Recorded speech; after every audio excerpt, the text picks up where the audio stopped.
Ito yung mga available na mga motor ni Honda. Ito yung mga Honda Beat nila, mga XRM, mga TMX, RS, at meron sila dito na CB150X. So kung mahilig ka sa mga adventure bike, swak kasi yung mga meron. Siyempre hindi mawawala yung kanilang PCX 160 at yung mga motor na pang trail. Pero hindi ito mga mismo pag-usapan natin dahil ito yon mga megs, the legendary Honda Wave 110cc. So kung matandaan yung mga megs, way back siguro mga 2000, may nilabas si Honda na XRM 110cc. Kaya naman mga megs, no, hindi rin siguro mapakali si Honda.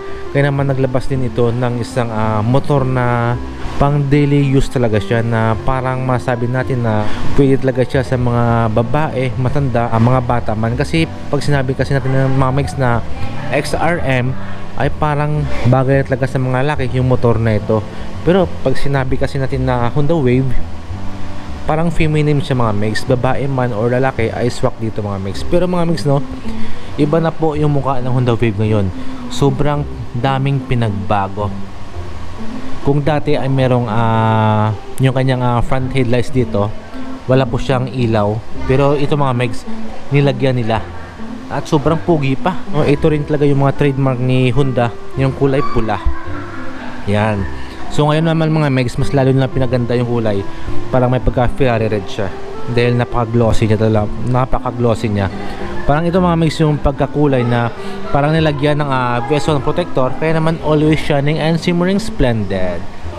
So mga megs, ito yung kanilang Honda Wave RSX 110cc with power by PGM FI fuel injected. So pag sinabi kasi natin na fuel injected, ay for sure mga megs, na matipid po talaga ito sa gasolina. Pero mga megs, alam naman natin na trademark na talaga kay Honda ang matipid sa gasolina, pero dinagdagan pa ng FI. So ibig sabihin mga megs, napakasulit pang araw-araw. Kaya bago ito magsimula, montage, pasok.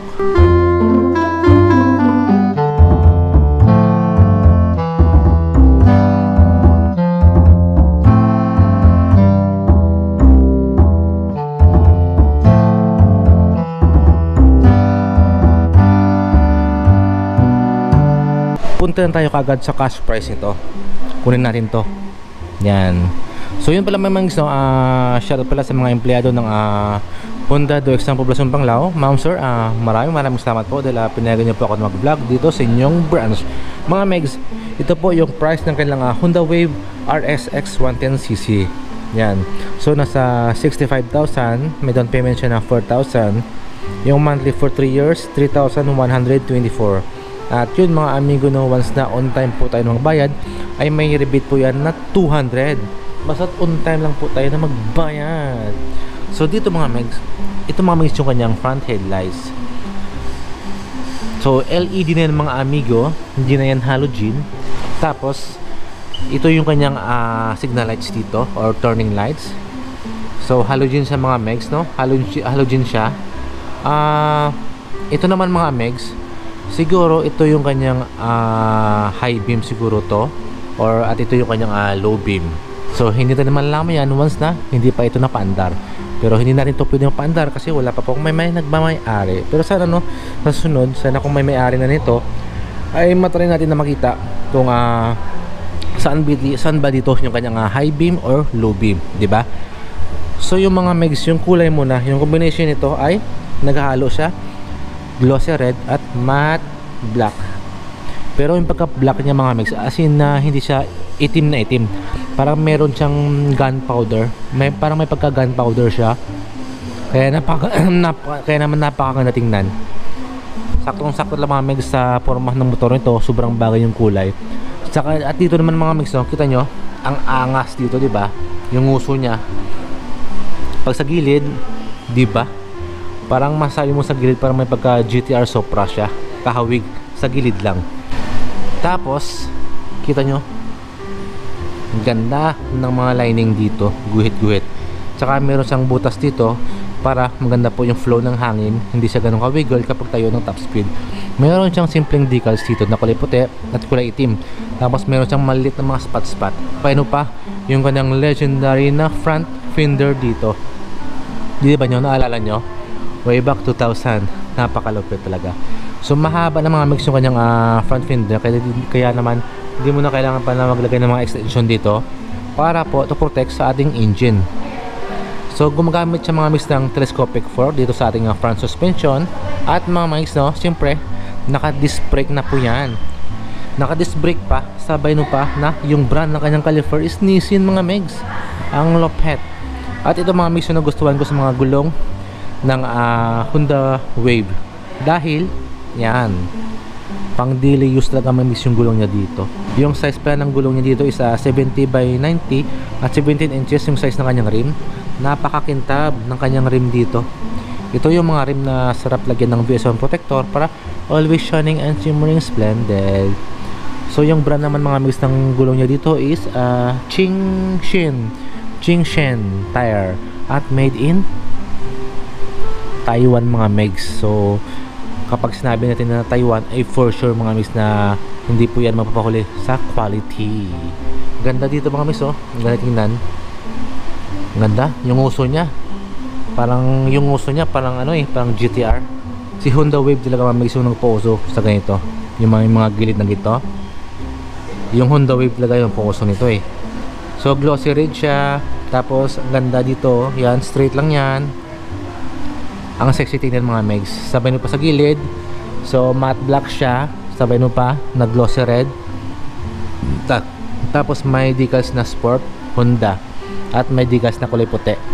At dito may nakalagay na RSX. Wala lang siya may nakalagay na 110cc dito mga megs.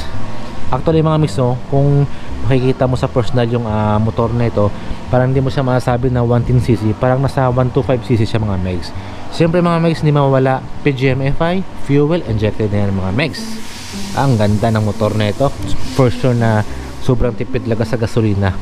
Sa apakan naman ng OBR, so may goma siya mga megs, no. Mas komportable yung angkas natin. Hindi niya gano'ng maramdaman yung mga vibration ng motor.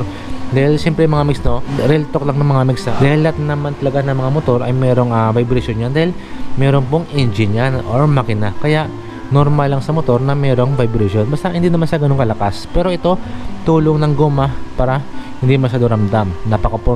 Para komportable yung pag-angkas niya. At sa rider naman, meron din di goma dito. At yung ating di cambia dito. Mga fairings niya dito, yun, malutong siya. Kaya naman for sure na hindi siya madaling mag-crack. Ganda mga megs. Actually, ang ganda naman talaga yung mga quality ng mga fairings ng Honda, di ba? At syempre mga megs, sa tail light, sa grab bar muna tayo. So yung grab bar niya mga megs, meron siyang goma. Tapos siyempre sa loob bakal yan. So ibig sabihin na maganda yung pagkakapit mo dito, hindi siya madulas. Sa tail light naman, gumagamit siya ng halogen. So hindi siya LED. Yan. So simple lang yung design niya mga megs, no, pero angas. At malapa din po yung kanyang rear fender dito. Kaya naman wala ka na pong bahala kapag dumang ka sa mga basang kalsada. Dito po yung kanyang plaka, may ilaw siya dito, kitang kita sa gabi, at meron silang reflectorize para kitang kita pa sa gabi, di ba?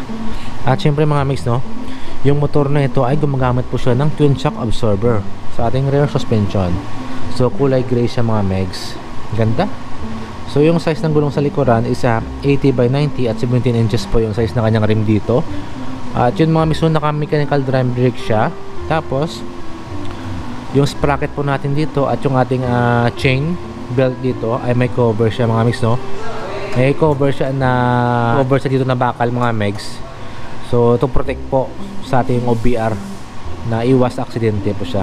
At ang ganda naman tingnan mga mix, saka matte black siya.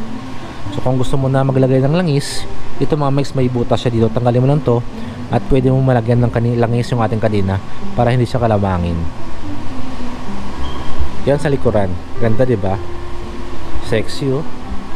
Tsaka yung nagustuhan ko mga mix sa Honda Wave na to na RSX, dahil medyo malapad siya mga mix, kaya naman for sure, no, na napakaganda na pang long ride to.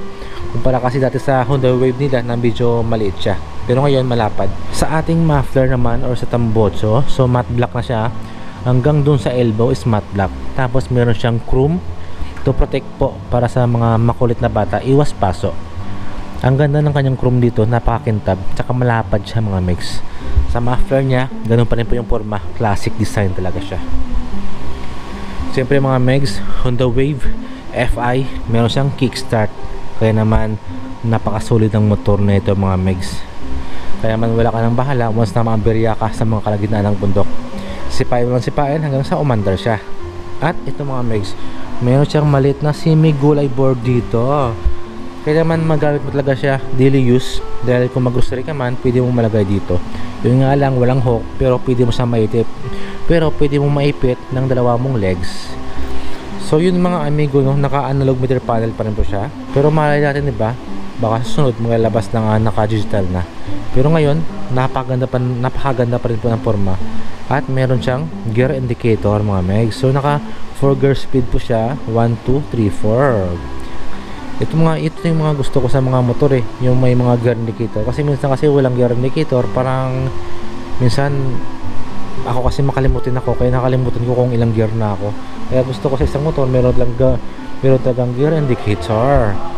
So ito yung kanyang fuel, neutral, speedometer niya, high beam, low beam, tsaka check engine. Yun, tsaka may logo siya na Honda dito. Sa switches, ito yung power natin, high beam, low beam, horn, tsaka signal lights. Simple lang, at napaka-liit ng kanyang side mirror dito. I mean, sakto lang yung haba, kaya naman for sure kapag magsingit ka, hindi sasabit yung ating side mirror. Pwede talaga siya napang singit. Ganda tingnan dito. Sexy. Ang ganda mga megs. Pasok tayo sa loob. Iyon.